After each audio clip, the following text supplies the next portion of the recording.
예, 안녕하십니까. 좋은 책 함께 읽기 운동본부 채널을 운영하고 있는 이선입니다. 자, 이번 시간 오늘 세 번째 시간인데요. 2026년 7월 5일 일요일, 지금 시각은 저녁 8시 3분입니다. 그리고 여기는 대한민국 경상북도 경주시입니다. 예, 평화로운 일요일을 보내고 있어요. 야구가 취소되지 않았다라면 야구를 보면서 지금쯤 열심히 필사를 하고 있었을 텐데, 이렇게 책을 읽는 것도 참 좋습니다. 재밌어요. 내용이 참 우주에 관한 신비, 과학적 발견 등을 아주 재밌게 알기 쉽진 않지만 워낙 내용 자체가 어려우니까 그래도 친절하게 잘 설명해 주는 것 같아서 저자가 좀 흥미를 갖고 보게끔 하네요. 자, 이번 시간도 마찬가지로 무로부터의 우주 읽을 건데요. 이전 시간에 아인슈타인의 책을 또 소개시켜 드렸었는데, 아인슈타인의 생각 해가지고, 자, 또 아인슈타인에 관한 책을 한 번 더 소개시켜 드리도록 하겠습니다. 자, 아인슈타인의 나의 세계관. 자, 알베르트 아인슈타인 지음, 홍수원, 구자현 옮김, 도서출판 중심 출판사에서 나왔습니다. 지은이 알베르트 아인슈타인, 20세기의 가장 위대한 과학자이자 철학자로 칭송받는 알베르트 아인슈타인은 1879년 3월 14일 독일 울룸에서 유대인 아버지와 독일인 어머니 사이에서 외아들로 태어났다. 그의 상대성 이론은 뉴턴 물리학을 넘어서는 과학적 업적으로 평가받았으며 1921년 이론 물리학 분야에서의 공헌으로 노벨 물리학상을 수상했다. 아인슈타인은 탁월한 자유주의자로서 권위와 규율을 거부하고 특히 징병제와 전쟁을 극도로 혐오했다.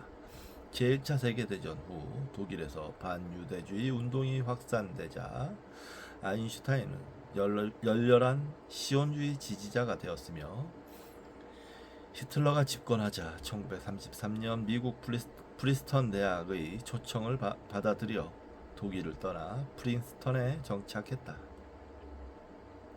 제2차 세계대전이 임박한 1939년 8월 아인슈타인은 동료 과학자들의 요청에 따라 루즈벨트 미국 대통령에게 보내는 원자폭탄 개발을 촉구하는 서한에 서명했다. 이 편지가 미국이 원자폭탄 개발에 착수하는 계기가 되었다. 하지만 그는 원자탄을 개발하는 맨하탄 계획에 참여하지도 않았고 실제로 원자탄이 개발되는지도 몰랐다. 2차 대전 종전 후 그는 전쟁의 영원한 종식과 원자력의 국제적 통제를 위해서는 세계 정부를 구성해야 한다는 일념으로 그 일에 몰두했다. 1952년 이스라엘의 대통령직을 제의받았으나 거절했다. 아인슈타인은 물리학자의 차원을 넘어 20세기 서구 사회의 대표적인 양심적 지식인으로서 평화주의 운동에 헌신하고 정치, 사회, 종교, 철학, 교육, 인권 등 다양한 분야에서 성찰이 담긴 많은 글을 남겼다. 이 책은 바로 이러한 아인슈타인의 글을 한데 모아 엮은 것이다. 옮긴이 홍수원은 고려대학교 경영학과를 졸업한 뒤 경향신문, 외신부 기자와 한겨레신문 편집 부국장 및 논설위원을 지냈다. 옮긴 책으로 1940년 5월 런던의 5일, 신데렐라 콤플렉스, 중국의 붉은 별, 하늘의 불씨가 광야를 불사르다 등등이 있다. 옮긴이 구자연은 서울대 물리학과를 졸업하고 서울대 대학원에서 물리학을 전공했으며 과학사 및 과학철학 협동과정에서 물리학사로 석사 및 박사 학위를 받았다. 서울시립대, 홍익대, 공국대 등에서 강의했으며 현재는 서울대에서 과학사를 강의하고 있다.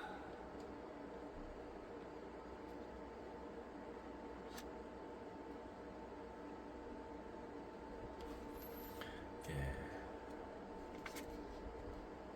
좀 들어본 것 같은 이름들이에요. 홍수원, 구자현. 차례 보겠습니다. 서문, 영문판, 한국어 번역판을 내면서 챕터 1 사상과 견해 아인슈타인의 생애 내가 보는 세상 선함과 사악함 부에 대해 사회와 개성 인터뷰의 해도 비평가에게 보내는 찬사 일본 학생들에게 타임캡슐에 담긴 메시지 국가와 개인의 양심 신라원 미국에 대한 나의 첫인상 자유에 대하여 학문의 자유에 관해 파시즘과 과학 자유에 관해 현대판 2단 신문소 인권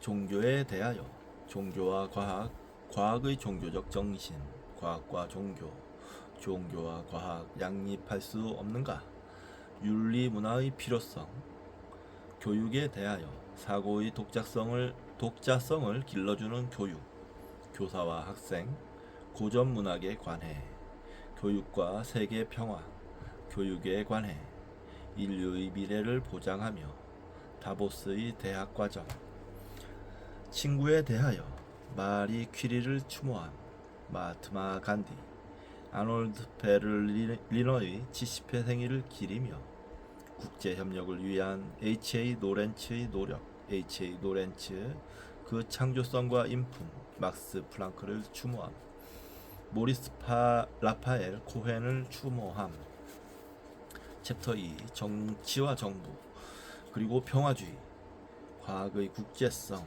작별을 구하면서 지식인 협력협회 세계 경제 위기에 대한 단상 생산과 노동 학생들의 군비 축소 모임에서 한 연설 1932년 군축회의 미국과 1932년 군축회의 군비 축소 문제 지그문트 프로이트 교수께 평화주의자의 문제 의무병력제 평화를 추구하는 친구들에게 보내는 세 통의 서한 적극적인 평화주의 유럽의 현 상황에 대한 인식 독일과 프랑스 문화와 번영 소수민족 시대의 계승자 전쟁은 이겼지만 평화는 얻지 못했다. 핵전쟁인가 평화인가 군사 중심의 사고방식 러시아 아카데미 회원들과의 서신 교환 하나의 세계상을 받으며 지식인들에게 보내는 메시지 왜 사회주의인가 국가 안보 문화 국제적 이해 증진의 밑바탕 되어야 전쟁 위협의 제거에 관해 챕터 3 유대인에 대해 국무장관 헬파크 박사에게 보내는 서한 팔레스타인 재건에 관한 1년을 연설 반유대주의와 청년 학도들 시온주의에 대한 우리의 부채 왜 사람들은 유대인을 미워하는가 유대인의 정체는 무엇인가 억압이 자극제가 되는 경우 유럽 유대인의 분산 이스라엘의 유대인들 챕터 4 과학에 대한 공헌 아인슈타인의 과학연구 이론 물리학의 원리들 연구의 원리들 상대성 이론이란 무엇인가 기하학과 경험 공유의 형성 원인과 베어의 법칙에 관해서 뉴턴의 역학이 이론 물리학의 발전에 끼친 영향 과학적 진리에 관하여 요하네스 케플러 물리적 실제 개념의 진화에 끼친 맥스웰의 영향 이론 물리학의 방법에 관하여 일반 상대성 이론의 기원에 관한 일고 물리학과 실제 이론 물리학의 기초 과학의 공통 언어 E는 MC 제곱 이탈리아 과학진흥학회에 보낸 메시지 코페르니쿠스 서거 410주년 기념 메시지 이 전 책 소개시켜드린 이 전책 아인슈타인의 생각과 겹치는 부분이 꽤 있네요.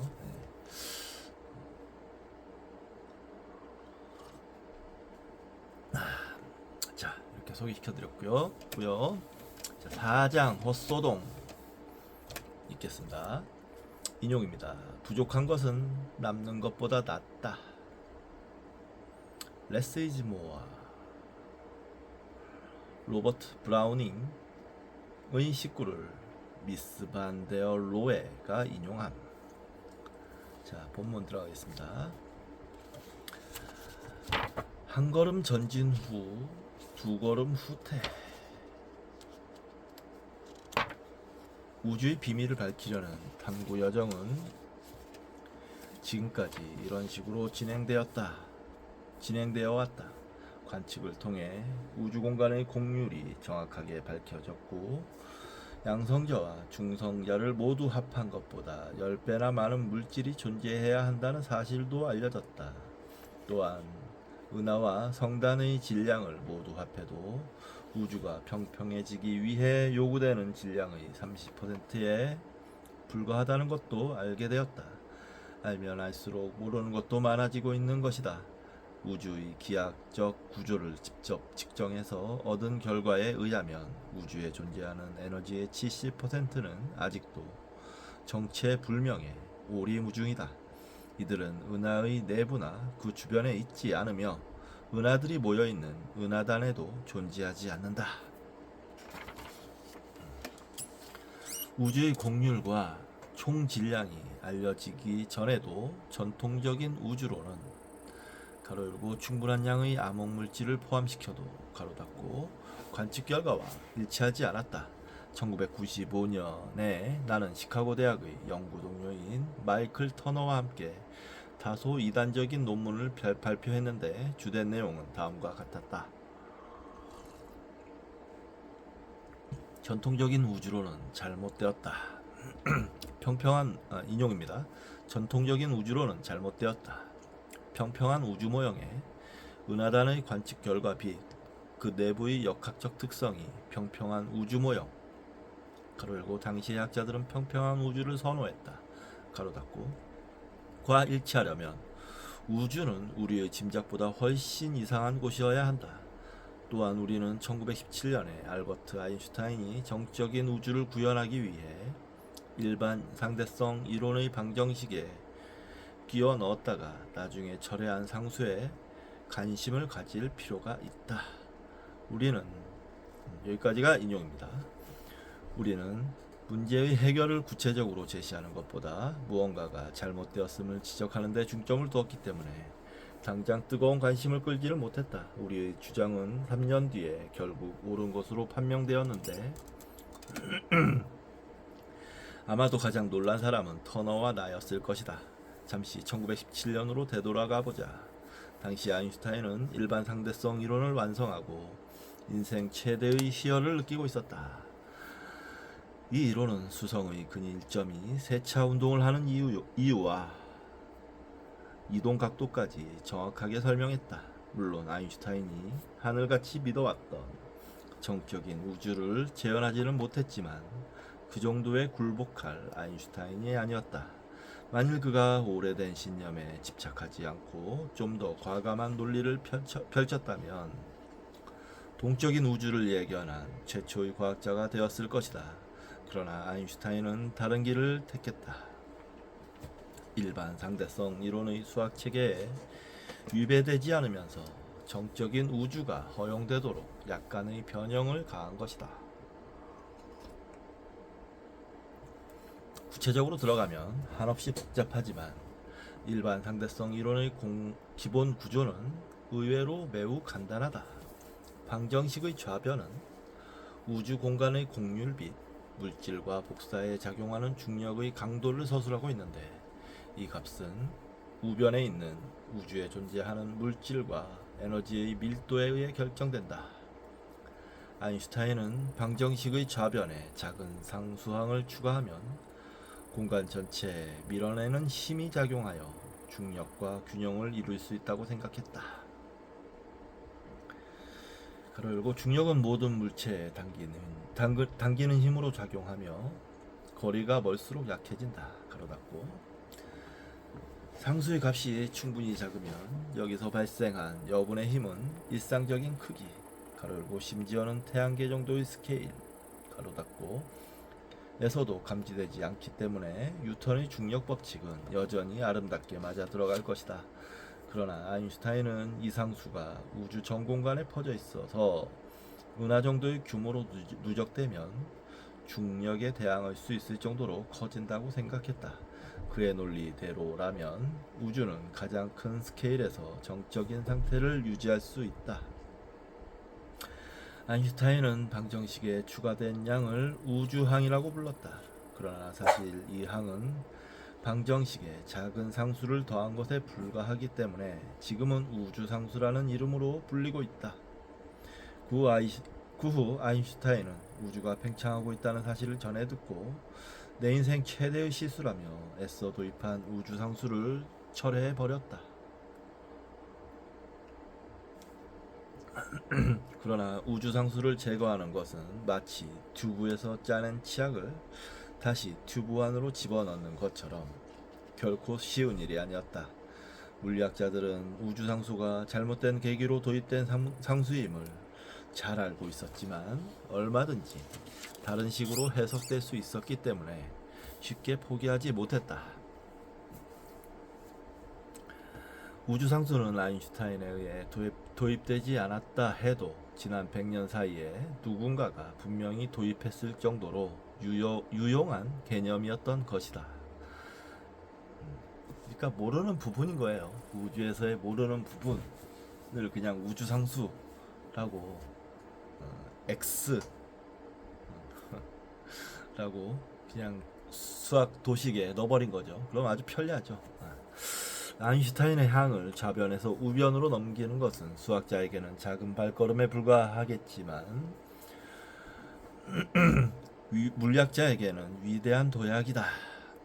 이거를 이제 이 전책 빅뱅 어제가 없는 오늘에서 르메트르 신부께서 좌변에서 우변으로 옮겼죠.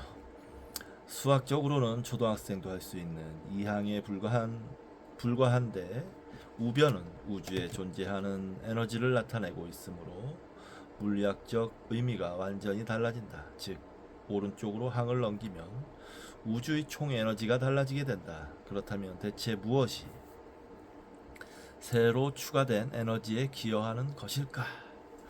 그 해답은 바로 무이다. nothing. 기여하는 주체가 없다는 뜻이 아니라 우리가 흔히 빈 공간이라고 부르는 것이 에너지에 기여한다는 뜻이다. 공간의 한 영역을 취해서 그 안에 들어있는 모든 것, 가로 열고 먼지, 기체, 사람, 심지어 그 안을 통과하는 복사 등 가로 닫고 그것을 제거한 후에도 무언가가 남아있다면 그것은 바로 아인슈타인이 제안했던 우주항일 것이다.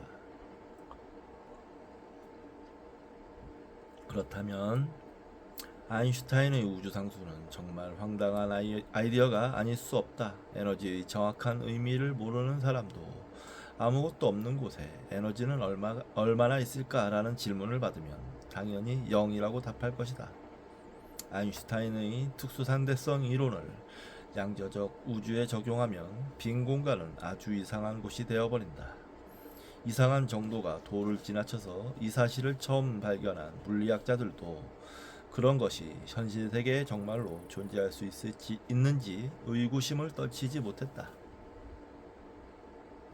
상대성 이론과 양자역학의 결합을 처음으로 이룩한 사람은 영국의 이론 물리학자 폴 디렉이었다. 천재적 두뇌의 소유자이자 과묵하기로 유명했던 그는 양자역학의 이론 체계를 확립하는 데에도 커다란 공헌을 했다. 양자역학이 집중적으로 개발된 시기는 1912년에서 1927년이다. 이 시기에 가장 큰 공헌을 한 사람은 덴마크의 영웅 닐스 보어와 오스트리아의 에르빈 슈레딩거 그리고 독일의 물리학자 베르너 하이젠베르크였다. 보어가 처음으로 제안하고 슈레딩거와 하이젠베르크에 의해 수학적 체계가 완성된 양자역학은 일상적인 경험을 통해 형성된 우리의 상식과 너무나도 동떨어져 있다. 보어는 원자 속의 전자가 중앙에 위치한 원자핵을 중심으로 마치 태양 주변을 공전하는 행성처럼 돌고 있다고 제안했다. 단 관측을 통해 이미 알려져 있는 원자 스펙트럼 가로 다양한 원소에서 방출되는 빛의 진동수 가로 스펙트럼을 이론적으로 재현하려면 전자가 몇 개의 특정한 양자적 전위에 머물러 있어야 하며 그 덕분에 전자는 원자핵으로 빨려 들어가지 않는다고 주장했다. 또한 전자는 다양한 에너지 준위 사이를 오락가락하면서 특정한 진동수의 양자, 즉 빛을 흡수하거나 방출한다. 에너지 덩어리인 양자는 1905년에 막스 플랑크가 뜨거운 물체에서 방출되는 복사를 연구하다가 처음으로 도입한 개념이다. 그러나 닐스 보어가 제안한 양자와 규칙은 발등에 떨어진 불을 끄기 위해 급조된 임시 변통처럼 보였다.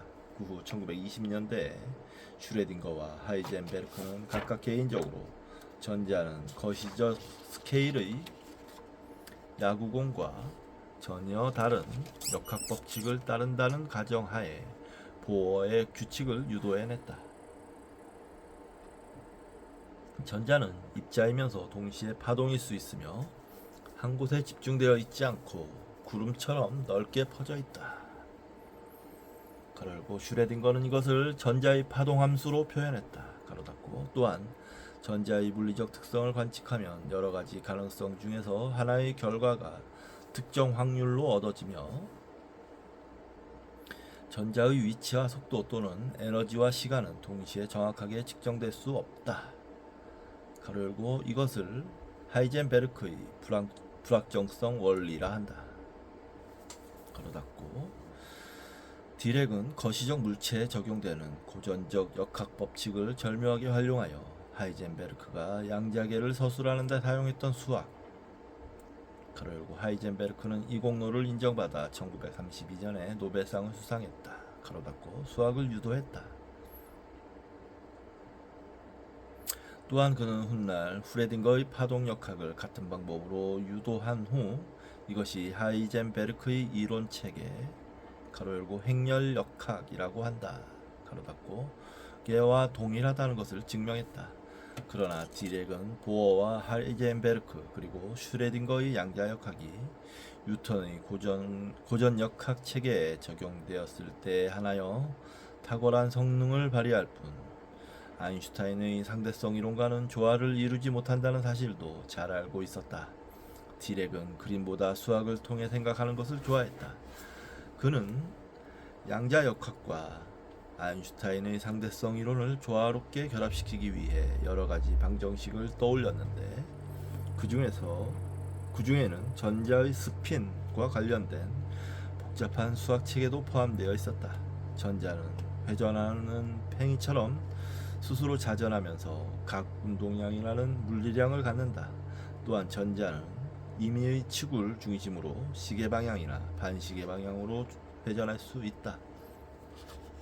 1929년 드디어 디렉이 대박을 터뜨렸다. 원래 슈레딩거 방정식은 빛보다 한참 느리게 움직이는 전자를 매우 아름답고 정확하게 서술하고 있었다. 그런데 디렉이 행렬을 이용하여 이 방정식을 수정함으로써 양자역학과 상대성 이론을 조화롭게 통합한 것이다. 가로 열고 방정식에 행렬을 도입했다는 것은 방정식의 수가 많아졌음을 의미한다. 실제로 디렉이 유도한 방정식은 4개의 세트로 이루어져 있다. 가로 닫고 이렇게 탄생한 디렉 방정식은 속도가 매우 빨라서 상대론적 효과를 무시할 수 없는 전자의 양자역학적 거동을 서술하고 있다.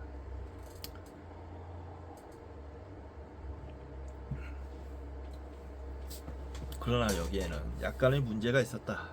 전기장과 자기장 속에서 전자의 거동을 서술하는 방정식을 써놓고 보니 전자와 전하가 반대인 새로운 입자가 존재해야 한다는 결론에 도달한 것이다.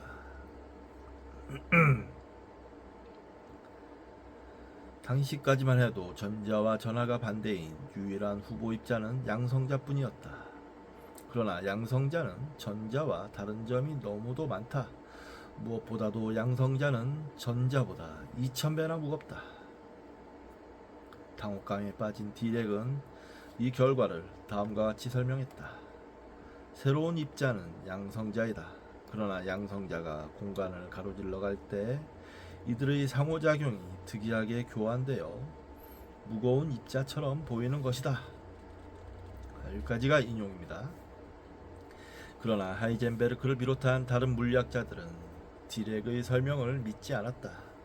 디렉을 난처한 상황에서 구해낸 것은 다른 물리학자가 아니라 바로 자연 그 자체였다. 디렉의 방정식이 발표되고 약 2년이 지난 후 가로 열고 디렉이 새로운 입자의 존재를 예견한 지 1년이 지난 후 가로 닫고 실험 물리학자들이 지구로 쏟아지는 우주선 속에서 새로운 입자를 발견한 것이다. 이 입자의 전하는 전자와 정확하게 반대였고 나머지 특성은 전자와 완전히 똑같았다. 사람들은 디렉의 예견이 옳았음을 입증해준 이 입자를 양전자라는 이름을 붙여주었다. 이 입자에 양전자라는 이름을 붙여주었다. 이로써 디렉은 명예를 완전히 회복했다. 훗날 그는 자신의 이론에 자신감을 갖지 못했던 이유를 다음과 같이 간단명료하게 해명했다. 그 방정식은 나보다 똑똑했다.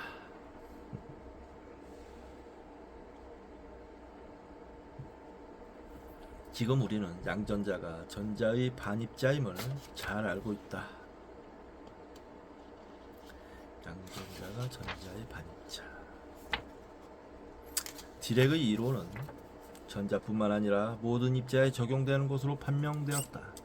동일한 이론을 다른 입자에 적용하면 전자의 경우와 마찬가지로 해당 입자의 반입자가 존재해야 한다는 결론이 내려진다. 예를 들어 양성자의 반입자는 반양성자이며 중성자와 같이 정기적으로 중성인 입자도 반입자를 갖고 있다. 그리고 입자와 반입자가 만나면 순수한 복사 에너지를 방출하면서 완전히 소멸된다. 무슨 공상과학 소설처럼 들리겠지만 가로 열고 반물질은 영화 스타트rek에서 매우 중요한 역할을 한다. 가로 닫고 반물질은 전 세계의 대형 입자 가속기에서 매일같이 만들어지고 있다.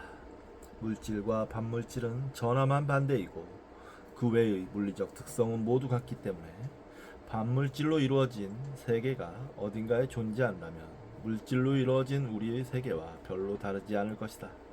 그곳에서는 반연인들이 반자동차를 타고 반달 아래서 반월이죠. 반달 아래서 사랑을 속삭일 것이다. 그런데 우리가 사는 세상은 대부분이 반물질이 아닌 물질로 이루어져 있다. 모두 반물질로 이루어져 있거나 동일한 양의 물질과 반물질이 서로 격리된 채 존재하는 세상도 가능했을 텐데 왜 하필 우리의 우주는 물질만으로 이루어져 있는 것일까? 나중에 다시 언급할 기회가 있겠지만 이렇게 된 것은 단순한 우연에 불과하다. 반물질이 신기하게 느껴지는 것은 미국 사람이 벨기에 사람을 신기하게 여기는 것과 다를 바 없다. 사실 벨기에 사람은 하나도 신기한 존재가 아닌데 단지 자주 볼 수 없기 때문에 신기하게 느껴지는 것뿐이다. 벨기에에 가면 오히려 미국 사람이 신기한 존재가 될 것이다. 반물질은 눈에 보이는 세계를 한층 더 다양하게 만들어 주었지만 이것 때문에 텅 빈 공간의 물리적 특성이 훨씬 더 복잡해졌다. 전설적인 물리학자 리차드 파인만은 상대성 이론이 반입자의 존재와 연결되는 이유를 직관적으로 이해한 최초의 인물이었다. 또한 그는 특유의 그래프를 이용하여 빈 공간이 실제로 비어있지 않다는 것도 명쾌하게 설명했다. 상대성 이론에 의하면 각기 다른 속도로 움직이는 관찰자들이 거리나 시간 등을 측정하면 각기 다른 값을 얻는다.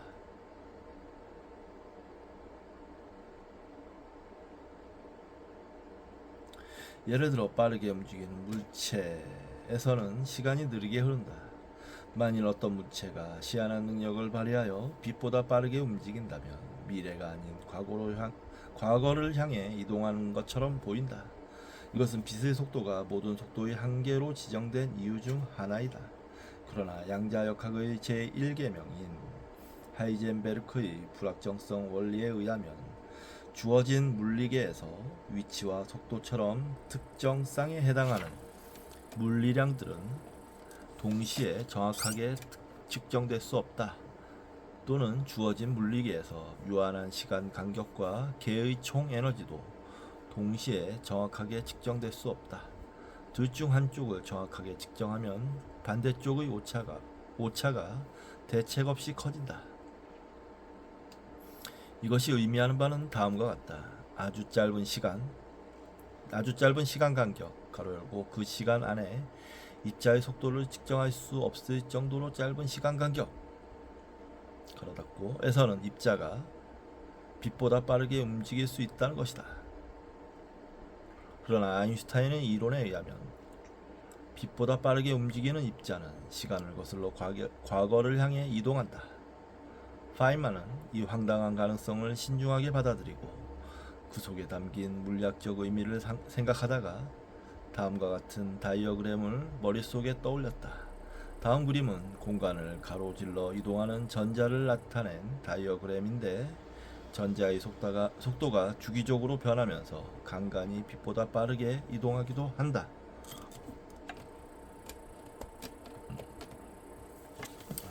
그림입니다.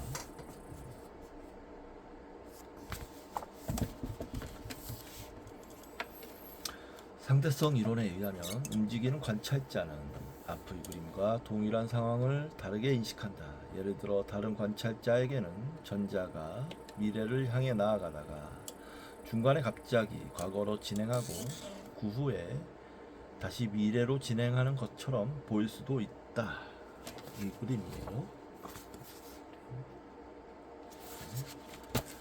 그러나 과거로 진행하는 음전하는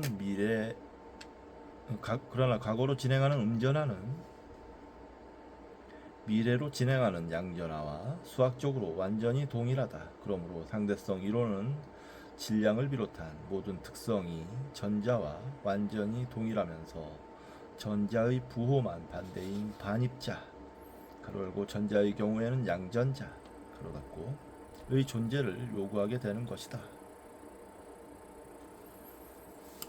이렇게 이 그림인데 정확한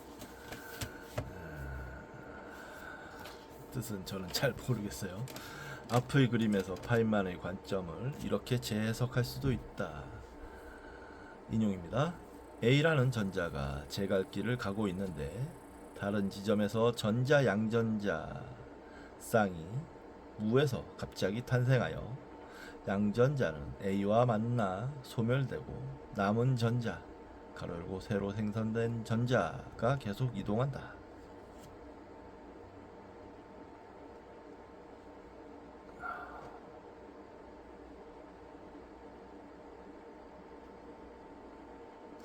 앞의 논리가 그다지 불편하지 않다면 다음을 생각해보라. 당신의 관측은 하나의 전자에서 시작되었고 마지막 순간에도 전자는 하나뿐이었다. 그런데 중간에 짧은 시간 동안 세 개의 전자가 존재했다. 그림이 있는데요. 혹시 이해 가시는 분 있으실까요?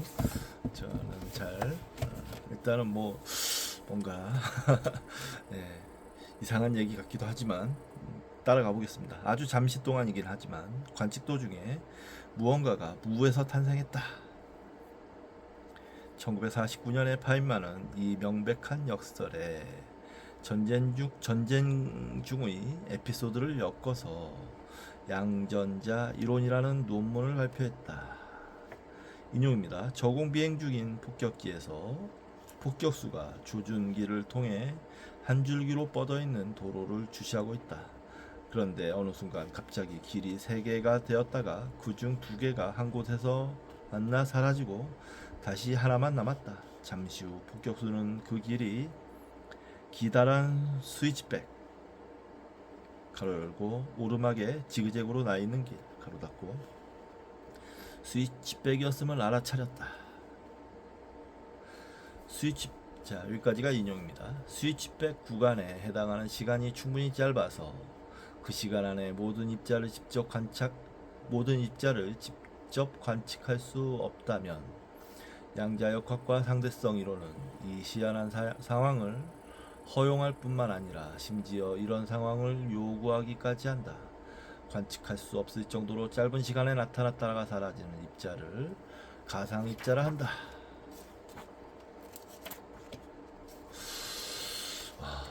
텅 빈 공간에 관측할 수 없는 새로운 입자들을 도입하는 것은 뾰족한 핀 끝에 여러 명의 천사가 앉아 있다고 주장하는 것 못지않게 황당한 발상이다. 게다가 이 입자들이 측정 가능한 특성을 하나도 갖고 있지 않다면 그야말로 사지의 맥이 풀릴 노릇이다. 조금 심하게 말하면 무슨 야바이 노름 같다. 그러나 이 입자들을 직접 관측할 수 없다 해도 우리가 겪고 있는 우주의 거의 모든 특성은 이들이 낳은 간접적 효과에서 기인한 것이다. 뿐만 아니라 이 입자 가로 열고 가상 입자 가로 닫고 들이 낳은 효과는 상상을 초월할 정도로 정확하게 계산할 수 있다. 지금까지 그 어떤 과학도 이토록 정확한 계산을 수행한 적이 없다. 수소 원자를 예로 들어보자. 보어는 초기 양자 이론을 이용하여 수소 원자의 구조를 설명했고 후에 슈레딩거도 자신이 유도한 파동 방정식을 수소 원자에 적용하여 만족할 만한 결과를 얻었다. 양자역학은 원자 속의 전자가 불연속적인 에너지 준위를 오락가락하고 있다는 논리를 통해 달궈진 수소 원자에서 방출되는 빛의 색깔을 정확하게 예견하고 있다. 전자가 빛을 흡수하면 높은 에너지 준위로 올라가고 빛을 방출하면 낮은 에너지 준위로 떨어지는데 이때 방출 또는 흡수되는 빛의 색깔은 처음과 나중 상태 에너지 준위의 차이에 의해 결정된다. 슈레딩거의 방정식을 이용하면 수소 원자에서 방출되는 빛의 진동수를 계산할 수 있는데 그 값은 실험 결과와 거의 정확하게 일치한다. 그러나 완벽하게 일치하지는 않는다. 수소 원자의 스펙트럼을 자세히 관찰해보면 에너지 준위 사이에 몇 개의 준위들이 추가로 발견된다. 이것을 두고 물리학자들은 수소 원자 스펙트럼에 미세 구조가 존재한다고 표현한다. 이 분리선은 보어가 활동하던 시대에도 알려져 있었는데 당시 물리학자들은 상대론적 효과와 관련되어 있다고 짐작만 했을 뿐 아무도 속 시원하게 설명하지 못했다. 그 후 등장한 디렉의 방정식은 슈레딩거 방정식의 계산 결과를 계산하여 미세 구조를 비롯한 원자의 구조를 더욱 정확하게 설명할 수 있었다. 여기까지는 순조로웠다. 그러나 1947년에 미국 실험 물리학자 윌리스 램과 그의 제자였던 로버트 러더퍼드가 수소 원자의 에너지 준위를 1억 분의 1이라는 오차 이내로 정밀 측정을 시도하면서 상황이 크게 달라졌다. 이들은 왜 고생을 사서 했던 것일까? 실험 물리학자들이 하는 일이 원래 그렇다. 기존보다 더 정확한 측정 방법이 개발되었다고 생각되면 그것으로 동기는 충분하다. 과학의 역사를 되돌아보면 단순한 동기로 시작되었던 일이 세상을 바꾼 사례를 어렵지 않게 찾아볼 수 있다. 1676년에 네덜란드의 과학자 안톤 필립 판 레이우엔훅은 그저 크게 보기 위해 물방울을 현미경으로 들여다보다가 미생물로 가득 찬 세상을 발견했다. 그러나 램과 러더퍼드에게는 또 하나의 동기가 있었다. 그때까지만 해도 디렉의 예측이 정밀하게 입증되지 않았던 것이다. 1947년에는 디렉의 이론이 관측을 통해 이미 증명된 상태였지만 램은 그것을 더욱 정밀한 수준에서 확인하고 싶었다. 가로열고 이론을 엄밀하게 입증하는 방법은 이것뿐이다. 가로 닫고 그런데 막상 실험을 해보니 그들의 장비로 감지 가능한 1천만 분의 1 규모에서 이론과 실험이 일치하지 않는 것으로 나타났다. 이 정도로 작은 차이는 별로 중요하지 않을 수도 있다. 그러나 이것은 디렉의 이론에서 예견된 가장 단순하고 명확한 값이었기에 그냥 넘어갈 수가 없었다. 그 후 몇 년 동안 내노라 하는 이론 물리학자들이 이 분야에 뛰어들어 이론과 실험의 차이를 해명하려고 노력했고 한바탕 소동이 지나간 뒤 다음과 같은 사실이 밝혀졌다. 디렉의 이론은 옳다. 단 가상 입자에 의한 효과를 고려했을 때만 옳다. 이 내용을 그림과 함께 설명하면 다음과 같다. 이겁니다. 이 그림.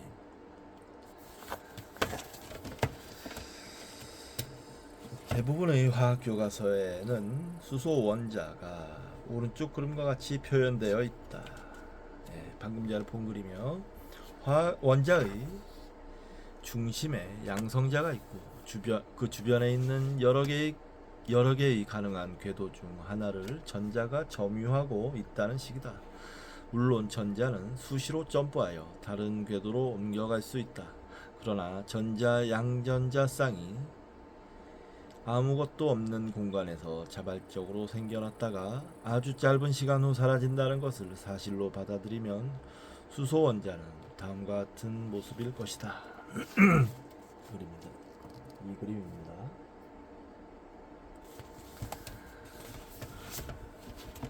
이게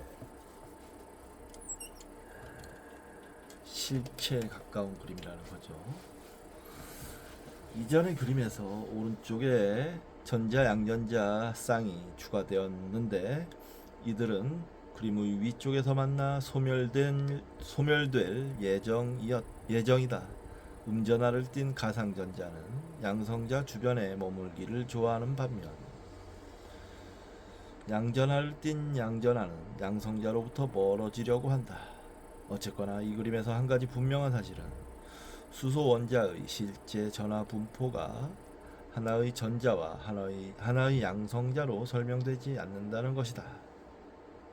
그러니까 수소 원자의 실제 전하 분포가 하나의 전자와 하나의 양성자로 설명되지 않는다는 거예요. 그러니까 파인만을 비롯한 여러 물리학자들은 혼신의 노력을 기울인 끝에 디렉의 방정식을 사용하면 간헐적으로 나타났다가 사라지는 가상 입자에 의한 효과를 무한정 정확하게 계산할 수 있다는 사실을 알아냈다.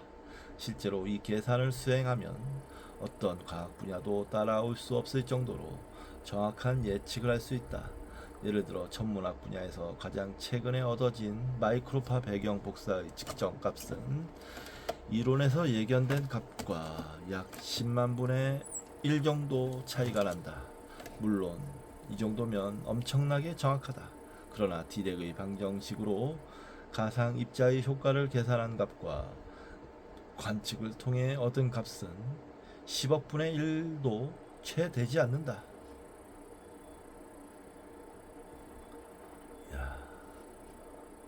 그러므로 가상 입자는 존재한다고 믿을 수밖에 없다. 그 외에 어떤 생각을 할 수 있겠는가?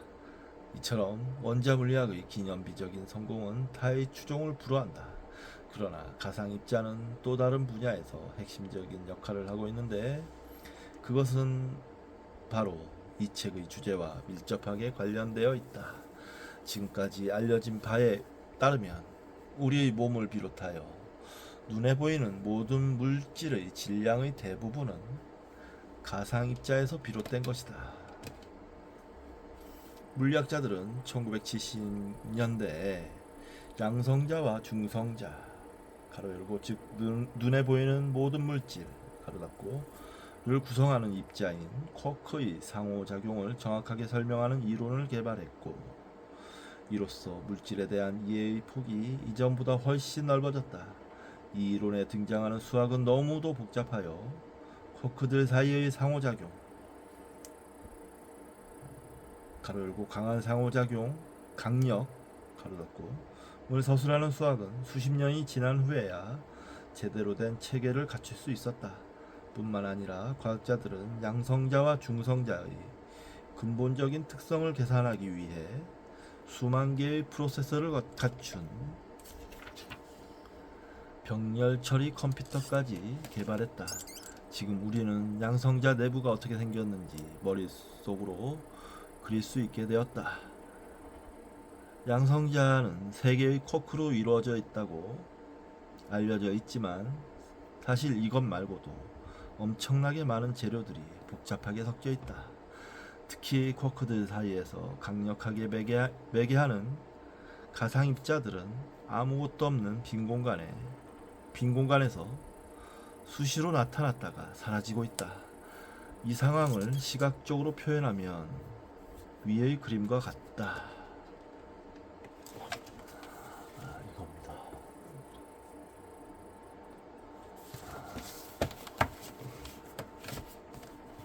물론 이것은 실제 사진이 아니라 쿼크의 역학과 장을 관장하는 수학을 도식적으로 표현한 것이다. 양성자의 내부에서는 가상입자들이 가득 찼다가 사라지기를 반복하고 있다. 사실 쿼크는 양성자나 중성자의 질량의 극히 일부에 불과하고 대부분의 질량은 가상입자들이 만드는 장으로부터 생성된다. 물론 중성자의 경우도 마찬가지이다. 그리고 당신의 몸은 양성자와 중성자로 이루어져 있으므로 당신이 지금과 같은 체중을 유지하는 것도 결국은 가상입자들 덕분이다. 원자의 내부나 구출현 공간 그리고 양성자의 내부에서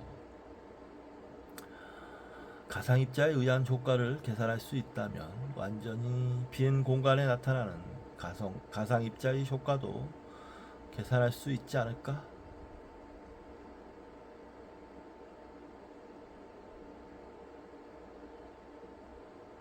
이것은 그리 만만한 계산이 아니다. 원자나 양성자의 질량에 가상입자가 미치는 영향을 계산한다는 것은 가상입자를 포함한 원자나 양성자의 총 에너지를 계산한다는 뜻이기 때문이다. 이 계산을 수행한 후 원자나 양성자가 없을 때 가로 열고 즉 진공에서 가로 닫고 가상입자의 에너지 기여도를 계산하여 전자에서 후자를 빼면 원자나 양성자에 대한 가상입자의 순수 기여도가 얻어진다. 굳이 이런 과정을 거치는 이유는 방정식을 풀었을 때 위에서 언급한 두 종류의 에너지가 모두 무한대로 나오기 때문이다. 그러나 두 값의 차이를 계산하면 기적처럼 유한한 값이 얻어질 뿐만 아니라 관측 결과와 정확하게 일치한다.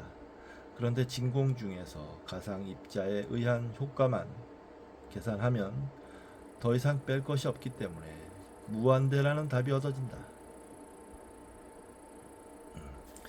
순수수학에서는 무한대가 흥미로운 대상일 수도 있지만 적어도 물리학에서는 결코 반가운 손님이 아니다.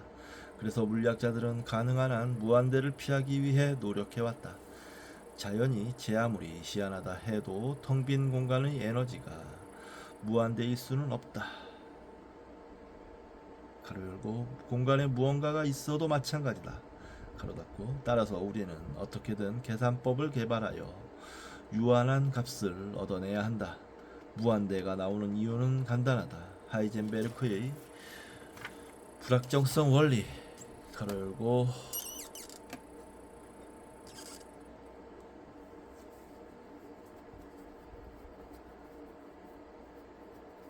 에너지와 시간 사이의 불확정성 주어진 물리계의 에너지에 나타나는 불확정성은 계를 관측하는 시간 가로 열고 특정 시간이 아니라 시간 간격 가로 닫고 시간에 반비례한다. 가로 닫고 의하면 무에서 나타난 가상 입자가 실어 나르는 에너지가 많을수록 그 입자는 수명은 그 입자의 수명은 짧아진다. 따라서 가상 입자가 무한대에 가까운 에너지를 갖고 있다면 무한소의 짧은 시간 안에 사라져야 한다. 그리고 우리가 알고 있는 물리학의 법칙은 어떤 특정한 거리 이상 그리고 특정한 시간 간격 이상에만 적용할 수 있다. 즉 양자역학적 효과까지 고려해야 할 정도로 짧은 거리나 짧은 시간 간격에서 중력 가로 열고 그리고 중력이 시공간에 미치는 영향 가로 닫고 중력을 이해하려고 하면 물리학이 제대로 작동하지 않는다. 소위 말하는 양자 중력 이론이 개발되지 않는 한 이 한계를 넘어선 극미 영역에서는 어떤 계산도 신뢰할 수 없다. 양자 중력이라. 물리학자의 희망사항은 양자 중력과 관련된 새로운 물리학을 이용하여 플랑크 시간보다 수명이 짧은 가상 입자의 효과를 제거하는 것이다.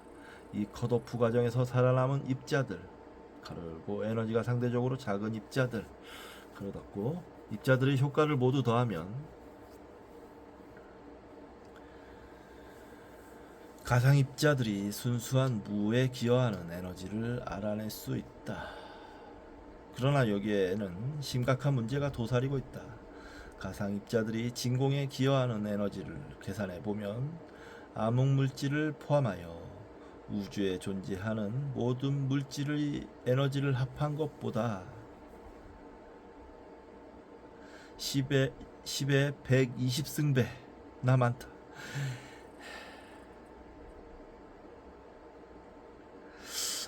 어마어마한데 이거 가상입자의 효과를 고려한 원자의 에너지 준위는 물리학 역사상 가장 정확하게 계산된 반면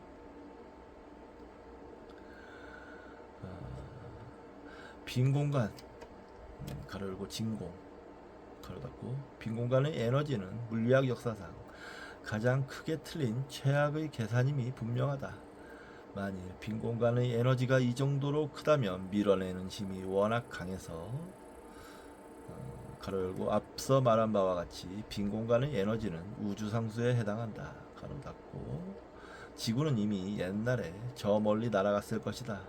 이뿐만이 아니다. 우주 초기에 진공 에너지가 이 정도로 컸다면 지금 눈에 보이는 우주 만물은 빅뱅 후 몇 분의 1초 이내에 산산이 흩어져서 별과 행성, 인간 등은 절대로 지금처럼 형성되지 못했을 것이다.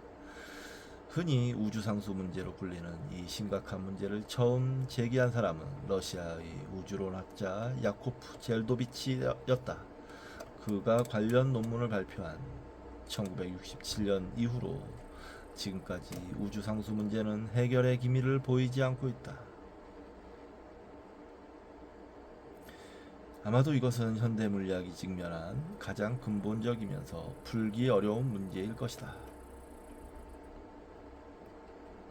이론 물리학자들은 지난 40여 년 동안 이 문제와 관련하여 아무런 아이디어도 제시하지 못했지만 적어도 어떤 답이 나와야 할지는 알고 있다. 초등학생들과 마찬가지로 물리학자들 역시 텅 빈 공간의 에너지는 0이 되어야 한다고 믿고 있다. 장차 개발될 궁극의 이론은 가상입자의 효과가 어떻게 상쇄되는지를 알려줄 것이며 결국 빈 공간의 에너지가 0임을 밝혀줄 것이다. 물론 물리학자들의 논리는 초등학생보다 훨씬 복잡하고 정교하다. 우리에게 주어진 임무는 말도 안 될 정도로 크게 나온 진공 에너지를 관측을 통해 알려진 상한값 이하로 줄이는 것이다. 이를 위해서는 아주 큰 숫자에서 또 다른 큰 숫자를 빼서 무려 120자리에 달하는 괴물 같은 값을 상쇄시키고 121번째 자리에서 0이 아닌 어떤 값을 얻어내야 한다. 그러나 물리학 역사상 이렇게 큰 숫자들이 상쇄되면서 작은 값이 남은 사례는 단 한 번도 없었다. 다른 한편으로 생각해 보면 0은 비교적 쉽게 만들어낼 수 있는 숫자이다. 전혀 다른 과정에서 얻어진 두 개의 큰 숫자가 자연의 대칭에 의해 완전히 상쇄될 가능성도 있다. 그래서 우리 이론 물리학자들은 매일 밤마다 두 다리 뻗고 푹 잘 수 있다. 방법은 모르지만 어떤 답이 나와야 할지는 이미 알고 있기 때문이다. 그러나 자연은 무언가 다른 생각을 은밀하게 품고 있었다.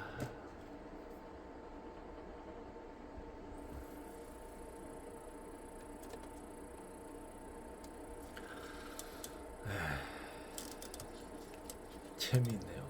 어려우면서도 참 재밌어요. 이게 참 아, 신기한 우주. 신비에 가득 찬 우주.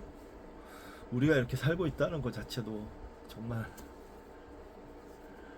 신비한 일인 것 같습니다. 물리학 공부 책을 좀 읽고 보니까 놀라운 내용이 이어지고 있는데 여러분들은 어떻게 느끼실지 궁금합니다. 저는 좀 충격을 받았어요. 자, 그럼 다음 시간에 뵙도록 하겠습니다. 저는 오늘 하루 마무리하고 내일부터 또 이제 일을 해야 될 것 같습니다. 좋은 밤 되시기 바랍니다.